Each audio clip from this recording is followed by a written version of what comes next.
Are you, like me, finding days to be like a race against the ticking clock on our wrist or our phone or our mantelpiece?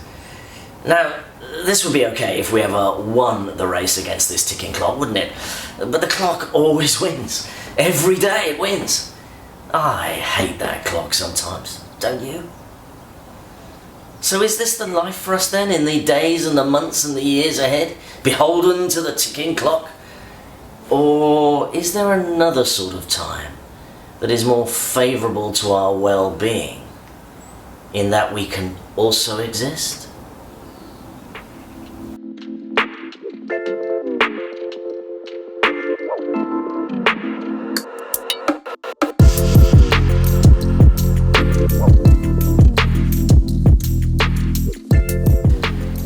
When I was training as a priest, the guy who was training me wanted to make sure that I had plenty of coalface experience. So, not long after I'd started in my London parish, he rang me one morning and said that in the elderly person's home up the road, a resident was dying and would be dead before his family reached him. They were travelling down from Scotland, and they had frantically tried to make contact, saying that they wanted a priest to be present with him as he died.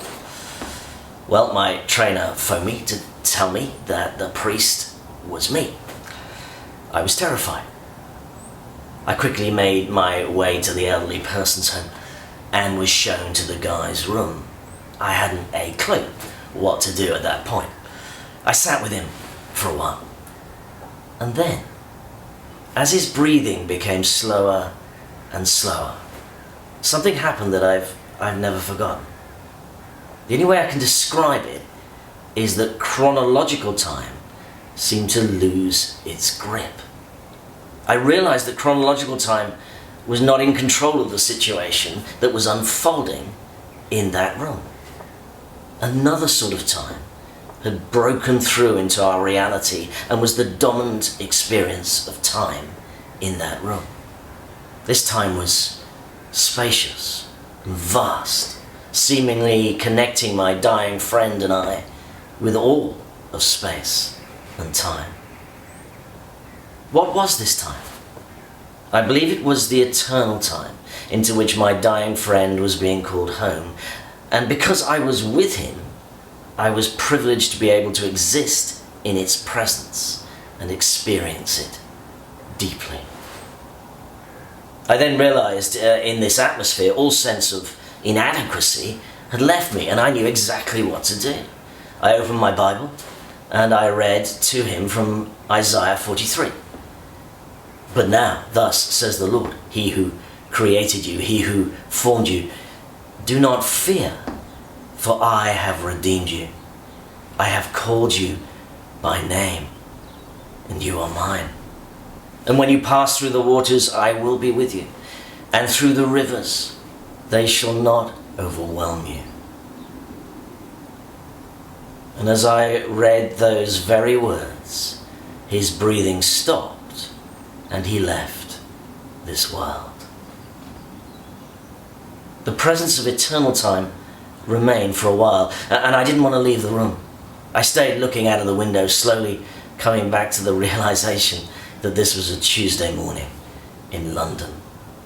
It was one of the most enlightening moments of my life. Jesus of Nazareth once said, "My time is yet to come, but your time is always at hand." Since that day in London, I've been more attuned to the breaking through of eternal time into chronological time. I actually had an acute awareness of it the other night as I was putting the bins out. Its importance to me has been profound, because I realize from that initial experience of my friend being called into eternal time, that eternity is not only the place to which I will be called home someday, it is also the place from whence I came. Julian of Norwich once said about the eternity of God, from him we come, in him we are unfolded, to him we return. Our identity is therefore not found in the clamour of chronological time. Our identity is found in the spaciousness of eternal time.